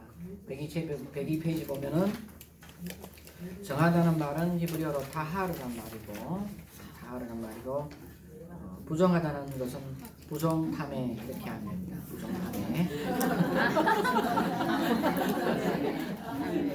부정탐이라고 합니다. 자, 이제 정하다, 부정하다라는 말 자체는 우리가 종종 부정을 죄와 연결시켜요. 속된 것도 죄와 연결시키는데 죄가 되는 것도 있고 그렇지 않는 것도 있어요. 어떤 게 정하고 어떻게 부정한가에 대해서는 논의의 여지가 많은데 정하다 부정하다는 것은 청결하다 청결하지 못하다 깨끗하다 깨끗하지 못하다하고 또 동일한 말입니다. 성경에서는. 그래서 정하다 부정하다는 것이 반드시 위생적인 감정에서 청결과 부정과 반드시 일치하는 건 아니다. 제의적인 부정이 도덕적 윤리적 비난과 정죄를 받는 것도 반드시 아닙니다. 부정한 것 중에는 거룩한 것이 있어요. 부정한 것 중에는 거룩한 것이 없어요. 정한 것 중에 거룩한 걸로 하나님께 구별하여 드려요. 정하다 부정하다는 것은 이것이 하나님께 드려질 올바른 상태인가 상태가 아닌가라는 하는 사람이 정하다 정하지 않다는 것도 사람이 하나님께 제사 드릴 수 있는 건강한 상태인가 건강하지 못한 상태인가 이 두 가지를 나눈다고 생각하는 것이 가장 적당한 그런 해설입니다. 자, 죄 지은 자가 부정하면 부정한 자가 반드시 죄를 짓는 것이 아니다. 죄를 지은 자는 부정해지지만 죄를 지은 자는 반드시 부정해지는 것이 아니다. 부정한 자가 반드시 죄를 짓는 것은 아니다. 음식법과 같은 노력에 의해서 피할 수 있는 부정도 있습니다. 우발적으로 발생하는 부정, 동물이나 사람의 사체가 있고 자연적인 부정, 출산과 생리도 발생할 수가 있습니다. 11장 물고기, 짐승, 곤충 중에 정한 짐승과 부정한 짐승입니다. 육지동물은 색임질을 하며 굽이 갈라지는 동물. 반면 낙타, 사반이라고 써놨네요. 사반, 바위노구리고 토끼, 돼지 등은 굽은 갈라졌지만 되새김질하지 않거나 색임질을 하거나 하는데 굽은 갈라져 있거나 이런 동물들은 부정하게 이야기됩니다. 이게 사반, 바위노구리, 히브리어에서는 사반이 바위노구리인데 사반이 아람어에서는 토끼입니다. 토끼고 이 토끼라는 나라 이름이 토끼의 나라가 있습니다. 유럽에 있습니다. 어디일까요? 토끼의 나라. 스페인입니다. 스페인이 원래 그 도로와 시돈 사람들, 페니키아 사람들의 식민지였어요. 그쪽에 무역을 하러 가니까 그쪽 지역에 토끼가 많았어요. 그래서 사반이라고 불렀어요. 그 사반의 나라, 예, 사반입니다. 스페인이 사반에서 나왔어요. 사반의 나라입니다.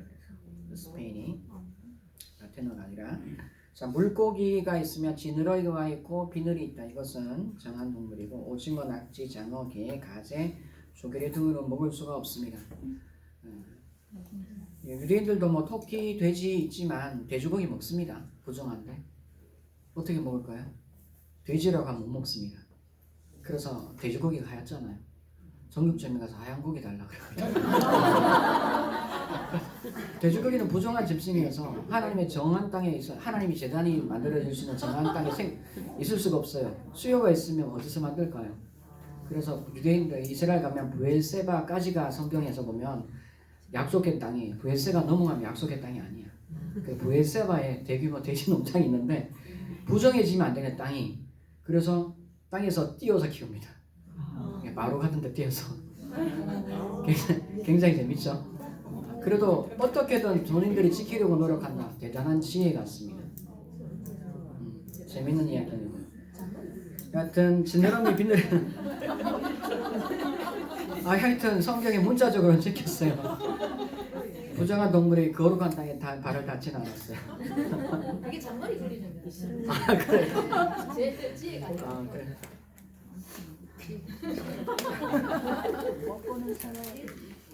자, 맹금류 이런 것들 먹을 수가 없다. 사나운 짐승들, 독수리, 솔개, 올빼미, 박씨는 먹을 수 없습니다. 날아다니는 곤충 먹을 수 있으나 뛰는 다리가 있는 곤충은 먹을 수 없다. 벌이나 개미나 지네나 바퀴벌레 이런 것 먹을 수가 없습니다. 바퀴벌레 우리는 안 먹지만 중국 가면 먹죠. 정부정을 바퀴벌레만큼 이게 굉장히 억울한 동물이 없어요. 동물 곤충이 왜냐하면 사람한테 유해한 그 나쁜 동물 곤충이 전혀 아니거든요. 바퀴가 살면은 거미나 바퀴가 살면 사람한테 유해한 곤충들 다 잡아먹어요. 근데 사람은 그 바퀴벌레가 흉측하다고 다 잡죠. 거미도 그렇고 번식이 너무 심한 그런 건 있습니다. 불편하게 쥐하고 다르다.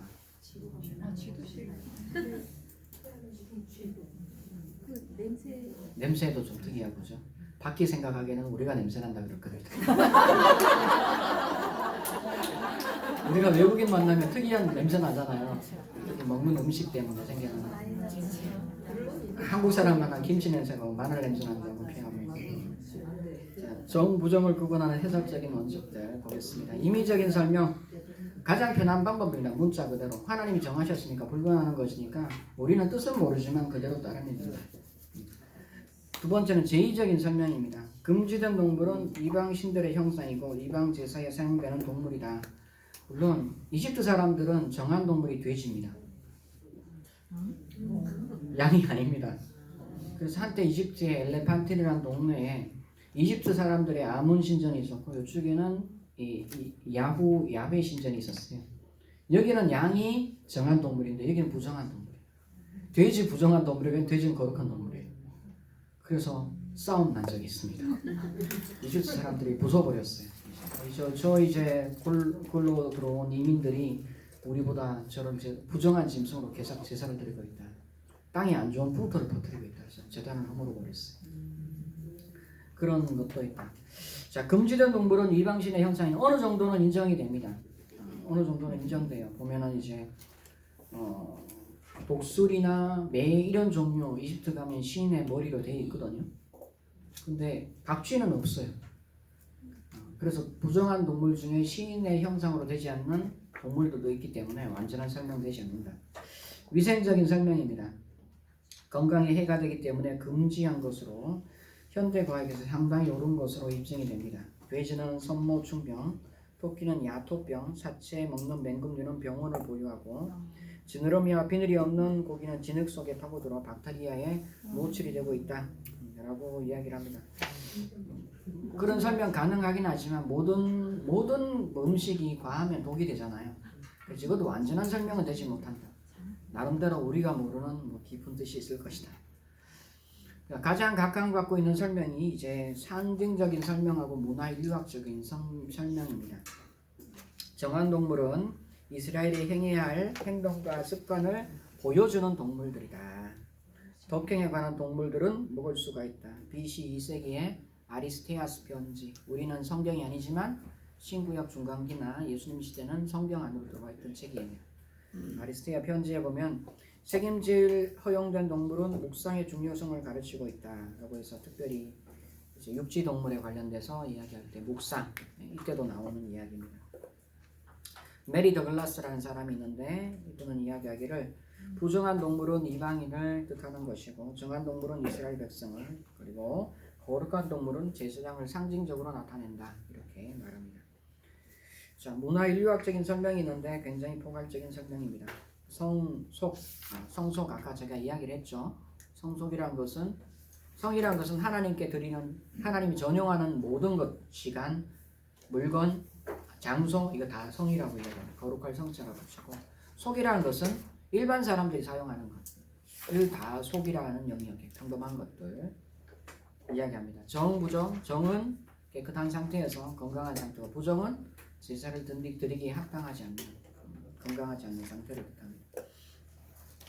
자, 정부정은 있을 자리에 있는가 그렇지 않느냐의 개념을 가지고 있다라고 이제 문화인류학적으로 메리 더글라스와 함께 설명을 합니다. 창세기 1장의 기사를 보면 세계를 구성하는 세 영역을 나눕니다. 하늘과 땅과 물입니다. 환경에 따라 적합한 신체 구조와 합당한 이동 방식을 가지고 있어야 한다. 이 구조에서 벗어나는 것은 혼종이죠. 혼종, 히브리드하고 혼합이가 혼동입니다. 그리고 변칙, 어노멀리다. 그리고 질서의 파괴고 부정한 것이 된다. 부정한 상태에서는 거룩이 보존되지 않는다. 그래서 아마 정부정 개념에는 이러한 어떤 상징적인 의미, 문화인류학적인 의미가 있지 않은가 생각합니다. 성스러움, 거룩은 다른 피조물과 구별되는 하나님의 본질이다. 본질적으로 거룩하지 않는 피조물이 거룩하게 되는 길이 있다.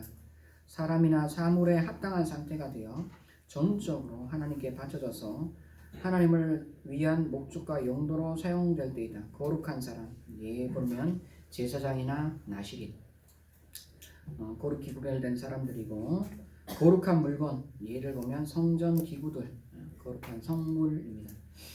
우리가 뭐 교회에서 성물이라고 이야기하지만 오늘날은 성물 개념이 참 없어요.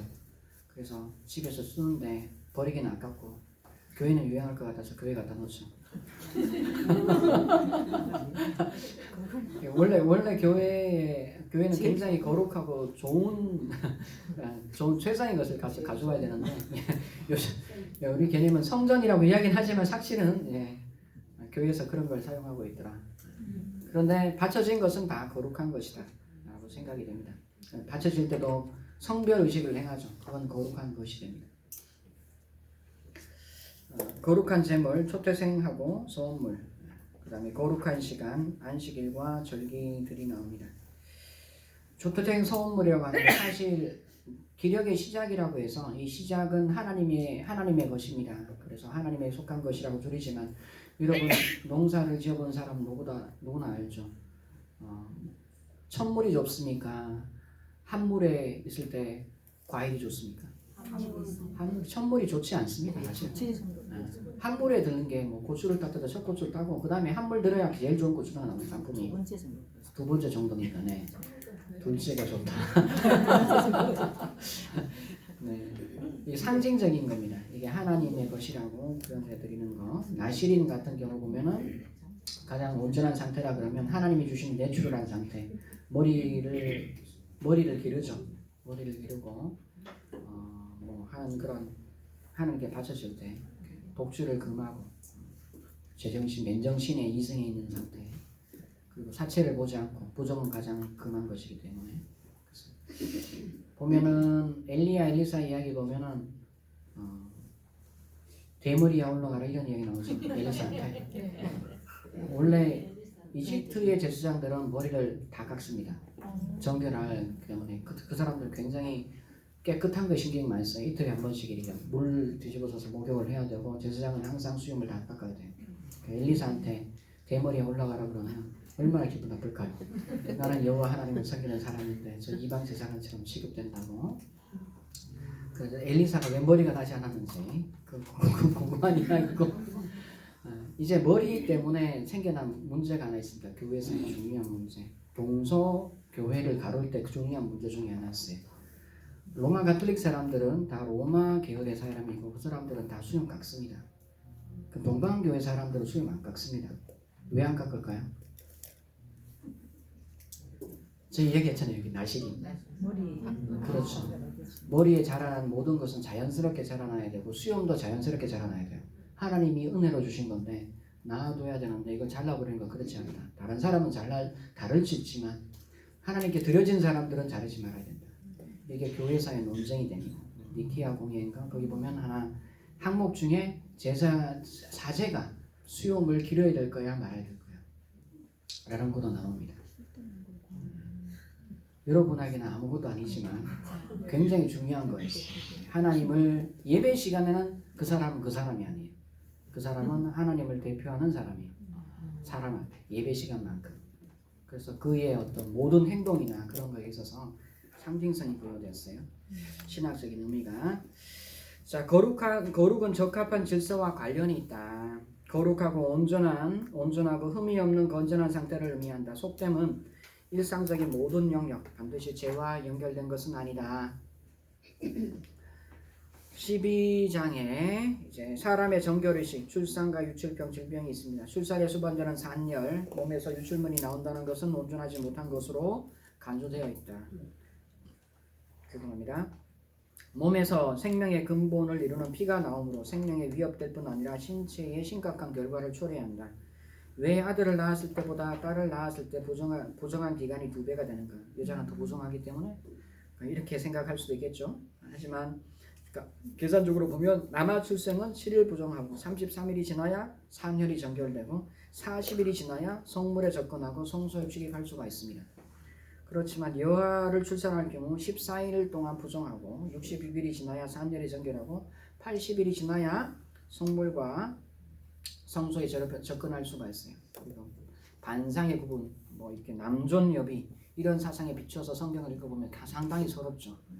그래서 거기에 딸린 설명들이 또 나옵니다. 자, 첫 번째, 남녀의 신분 차이로 기인한 것이다. 특별히 이런 것들 강조될 때가 언제겠죠? 우리나라 디저 말에 들어오면 성경에 대한 1차적인 이해를 하기 때문에 우리 문화권 가운데 우리 눈에 안경을 쓰고 다 성경을 읽어요. 때문에 이런 게 굉장히 좀 유력할 수 있고 그 로마가 그렇습니다. 로마보다 우리나라의 남녀 어떤 구분 자체가 덜 심합니다. 로마는 굉장히 심합니다. 굉장히 엄격하게 구분되어 있어요. 굉장히 엄격한 가부장을 가지고 있어요. 그거를 법제하고 제도화시켜 놓은 나라가 로마예요. 얼마나 엄하겠어요. 그런 환경 중에 이 성경을 읽으면 그렇게 얘기해 줄 수 있다. 여성의 열등한 지위로 기인한다. 부정은 산열로 인한 것이지 출산 그 자체가 아니다. 보면 그리스의 많은 예술가도 한 번도 여자의 인체가 아름다운 미라고 생각해 본 적이 없어요. 모든 아름다움의 미는 남성의 미예요. 남성의 근육질이 이렇게 다비디에서 남자 반이 완전한 인간, 하나님의 형상 이렇게 성경을 한참 제가 늘 오타 치고도 바르게 읽듯이 자기대로 읽은 거죠. 한참 동안 그랬어요. 사람들이 보면 성경은 남자와 여자를 하나님의 형상이라 하죠. 남자만 하나님의 형상이 아니라 정결한 기간이 지나면 동물 제사를 드렸다. 그래서 부정은 산녀로 일어난 것이지 출산 그 자체가 정결한 것은 아니다. 그래서 여성의 열등한 지위 때문에 그런 건 아니다. 왜? 산열 때문에 부정하다고 얘기하지 않냐. 설명이 맞지 않다는 거고. 두 번째 의학적인 설명이 있습니다. 딸을 출산했을 때 산열이 더 오래 지속된다고 합니다. 저는 산부인과 의사가 아니기 때문에 잘 모릅니다. 하지만 이런 설명이 있습니다. 하지만 2배로 더 오래 지속되지는 않는다. 이것도 정확히 일정하지 않는다. 세 번째는 잠재적인 부정 요인이다. 자, 여인은 출생을 하죠. 출생 플러스 생리를 하게 됩니다. 그죠? 그래서 피가 2번 보게 돼요. 그래서 부정하게 된다. 잠재적인 부정 요인을 여자는 지니고 다니다. 따라서 여아의 출산은 부정함의 창출자인 여자가 둘이 연루된 것이나 마찬가지다. 그래서 2배의 기간이 있을 것이다 라고 생각합니다. 그런데 뭐 저희는 좀 부정하다는 말이 네이밍은 좀 그래요. 하지만 사실은 좋아요. 남자를 놓을 때보다 여자를 놓을 때 산후조리를 2배를 한다. 사실은 유대의 사회는 모계 사회입니다. 모계 사회. 그래서 생명 존중이나 여성권 보호가 상당히 강한 나라입니다. 그런 걸 감안을 해야 된다. 자, 그 다음에 13에서 14절 보면 차라트라고 하는데 이제 제가 악성병이라 그랬죠. 이 차라트를 모든 언어는 다 변천합니다. 똑같은 말로 조선시대에 놈이라 하는 것은 표준어라 그랬죠. 오늘날의 놈이라 그런 것은 비속어입니다. 비속어. 이것도 마찬가지. 차라트란 말이 헬라어로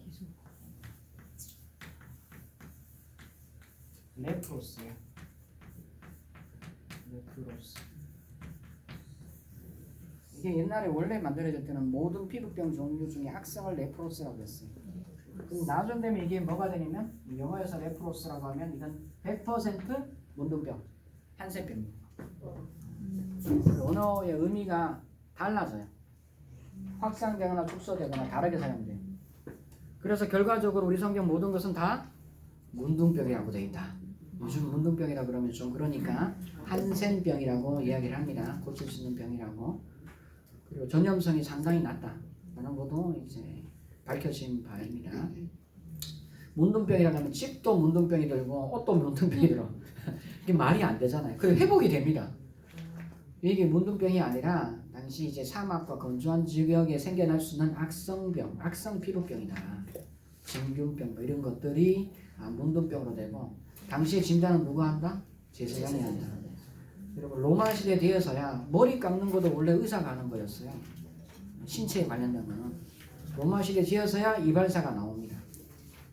그 전에 뭐 의료 관련된 것은 원래 제사장이 하던 거였어요. 모든 시대 문명이. 자, 104페이지 넘어가면 만성 피부 질환, 종기, 화상, 가려움증, 백반증, 대머리 각 계외의 경우도 있고 부정한 자에 대한 처방입니다. 엘리사 참 대머리였는데 참 힘들겠다, 그죠? 옷을 찢고 머리를 풀고 립스를 가리고 부정하다 외쳐야 된다. 왜 이렇게 외칠까요? 감염되니까. 나한테 오지 말고. 나는 지금 깨끗하게 부정하다고 해야 사람이 나한테 침으로 통해서 옮겨질 수도 있잖아요. 어떤 거는 부정하다라고 해야 되고 판정되는 경우 스스로 접근 금지를 선언했는데 내가 부정하다고 이야기를 해야 되고 옷을 찢고 머리를 풀고 그리고 사람들이 다 볼 수 있게 해주는 거야. 옷을 찢고 머리를 풀고 윗입술을 가리고 윗입술을 가리면 어떻게 되죠? 앞면이 가려지고 사람의 인권 보장. 그리고 어떻게 살아야 되죠? 진영 밖에 홀로 살아야 된다. 진영하는 정결하고 깨끗한 공간이 됩니다. 부정한 자는 가족과 떨어져야 하는 고통이 있고 자기 신체에 대한 그리고 하나님의 백성으로서 축복과 특권과 언약 백성으로서 온전한 삶이 유보됩니다. 하나님과 떨어진 삶 그러한 생활을 한 것은 죽은 자와 방불하다. 그래서 미리암 이야기 나올 때 죽은 자와 방불하다라는 이야기를 합니다. 자, 부정한 자가 치유되었을 때 정결의식 3단계가 있습니다. 첫 번째는 진영 밖에서 일어납니다. 제사장이 정결 판정을 하면 새를 흐르는 물 위에 그릇에 잡은 후에 백양목 구슬조 홍색 실에 그 피를 찍은 다음 해당 자에게 7번 뿌립니다. 당신에게 피를 뿌려서 당신이 정함을 받습니다. 그 피가 붙어있는 살아있는 새, 붉은 새들은 날려보냅니다. 방면이라고 한다. 쉘락. 그래서 나의 부정이 저 새와 같이 날아갔다는 것을 드라마처럼 이렇게 보여줍니다. 그러면서 진영 안에서 또 의식이 있습니다. 장막 밖에서 정결하게 되면 이렇게 부정에서 해방되면 7일을 대기합니다. 그리고 7일 후에 몸의 모든 털을 밀고 옷을 씻은 후에 정하게 됩니다. 그 다음에 회막 안에서 제8일이 무슨 날이죠? 안식일이 지나서 첫날 부활절입니다. 신약에서는 부활의 날입니다. 주일날이고 성소의 정결의식과 제사, 화목제를 제외한 4개 제사로 공동체 인도로 복귀합니다. 성소의 정결의식을 하고 제사를 드리는 모든 제사를 드려요. 제사를 드릴 때는 모든 공동체 구성원 이 사람이 다시 공동체로 받아들였다는 것을 공동체가 제사하면서 확인하고 같이 축하하는 의식을 가진다. 그래서 종종 이러한 의식을 보면 부정에서 해방되는 이런 절차뿐 아니라 우리가 심리적인 어떤 질병에서 해방될 때도 이러한 단지 자기만 치료된 게 아니라 치료된 것이 정상적으로 자기가 유지될 수 있는지도 봐야 되고, 그리고 공동체가 받아들이는데 시간도 필요해요. 이러한 시간적인 배려나 절차가 성경에는 상당히 잘 마련되어 있다. 하나님은 상당히 배려가 있고 꼼꼼한 분이십니다. 자, 존재와 옷과 가호까지 전면되는 질병, 진밖에 거처합니다. 그 다음에 16장에 보면 용키푸르, 대속죄일이 있습니다. 이스라엘의 국가적인 거룩에 온전한 회복이 있습니다. 매년 7월 10일 날이 있고 1년에 1회 대속이 불가능한 죄나 망각해버린 죄, 회개하지 않은 중죄를 처리하는 날이다. 죄 중에 가장 큰 죄는 회개하지 않는 죄. 속죄일 예제는 총 5가지로 연속적으로 의식대로 구성됩니다. 준비 의식이 있고 특수한 속죄 제사식이 있고 두 번째 의식이 있고 마무리 의식이 있습니다. 준비 의식에는 짐승을 준비하는데 두 염소 의식해서 두 염소를 가져옵니다. 두 염소가 한 속죄 의식을 이루는데 아론이 세마포 흰옷을 갈아입습니다. 제비를 뽑아 염소를 나눕니다. 두 번째는 특수한 속죄 의식으로 두 속죄 의식, 세마포 옷을 입고 제사장 집안의 수소를 도살하고 그 피를 받습니다. 그 다음에 향기로운 향으로 성소 향로에 불을 사용하고 지성소에 들어가 분향을 합니다. 향기로운 향으로 온통 이제 성소안을 우리말로 하면 라벤더 향이 가득 찼다. 향으로 드리는 것은 속죄 제사에 주로 향으로 드려요. 많은데 연병이 펴졌다. 아론이 분향하는 향로 가져오죠. 향으로 드셨을 때는 굉장히 응급처치 속죄 제사인데 향으로 드려요. 그래서 장막 안에 가장 긍죄를 다루고 있기 때문에 향으로 하나님 장막을 가득 채워서 죄를 덮는다, 이런 이야기를 하는 사람이 종종 있습니다.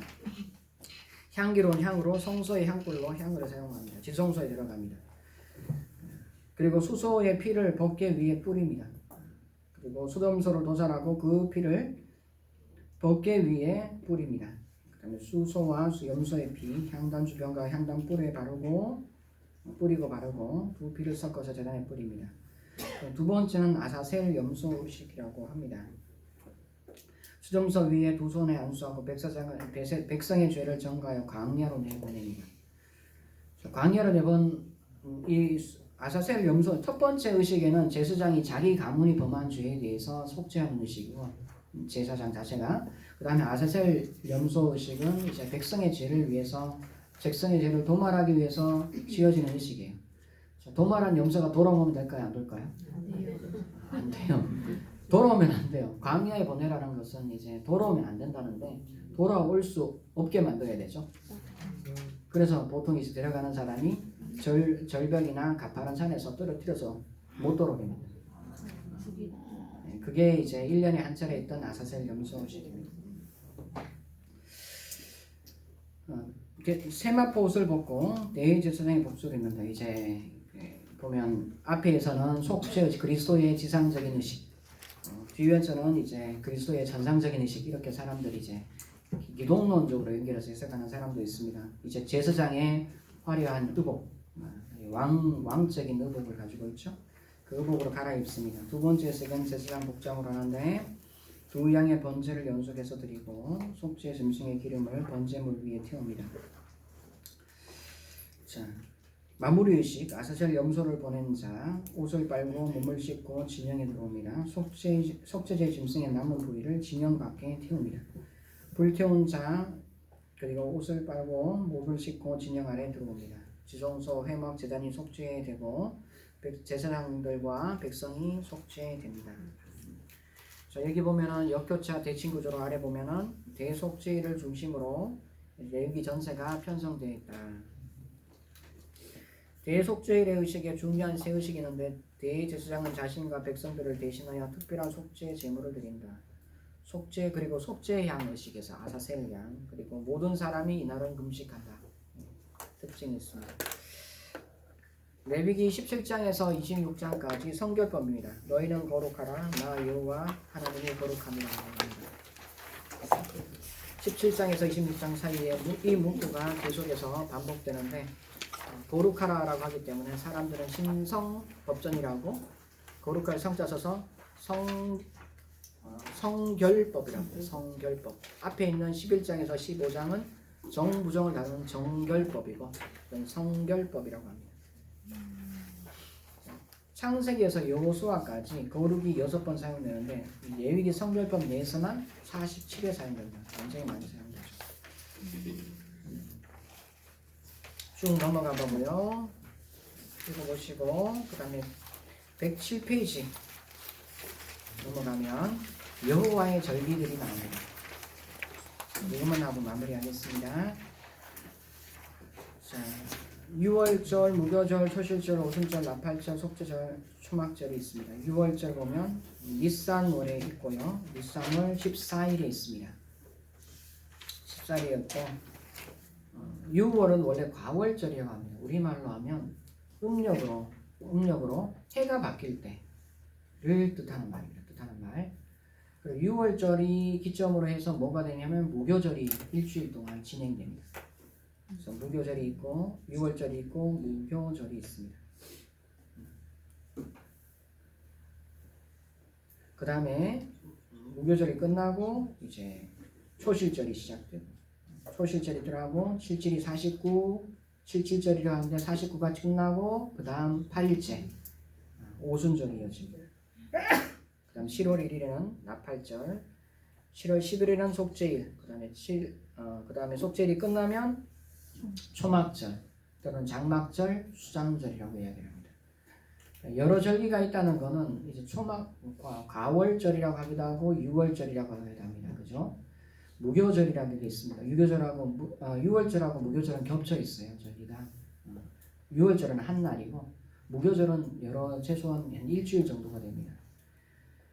그래서 이런 것을 보면은 고대에 원래 있던 농경력이 있었는데 그 농경력이 출애굽 사건과 연관돼서 역사화됩니다. 그래서 이게 보면은 6월절에는 애굽 장자에서 해방 있고 기독론적에는 그리스도의 죽음을 의미하고 무교절은 무교병을 먹는 시간이었는데 이제 왜 무교병을 먹을까요? 마른 빵을 이제 곧 곡식이 주수됩니다. 초실절 오기 때문에 이제 묵었던 빵을 다 먹는 거예요. 무교병.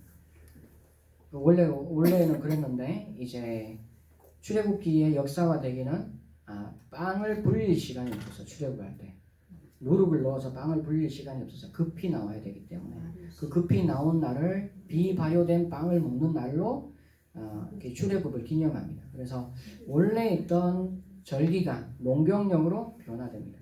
남자의 할례 같은 경우도 마찬가지예요. 유대인만 있는 게 아니라 주변 나라에 있는 나라들이 있습니다. 블레셋은 하지 않습니다.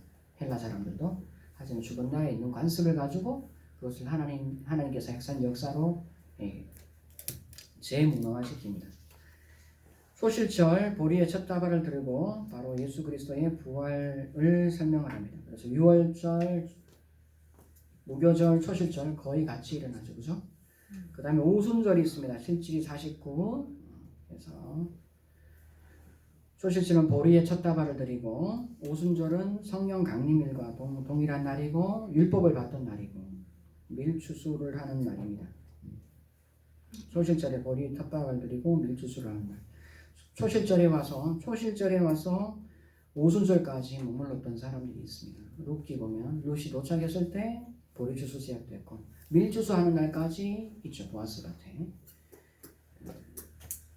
나팔절을 보면 해의 시작이다. 가을에 해가 시작합니다. 유대인들의 달력이 가을에 첫 달을 삼는 것이 있고 우리처럼 1월 1일에 첫 달을 삼는 경우가 있습니다. 우리가 신정을 지키고 구정을 지키듯이 구정은 원래 유대인들에게는 가을이 구정이었고 신정은 우리처럼 1월에 가까운 날이 신정이었어요.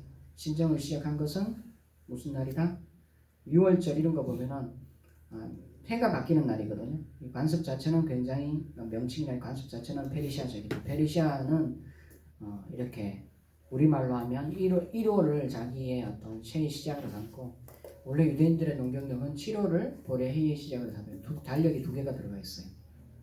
역사가 길어서 그 다음에 속죄일이 있고 나팔절이 끝나면 속죄일이 하고 속죄일이 끝나면 초막절이 있습니다.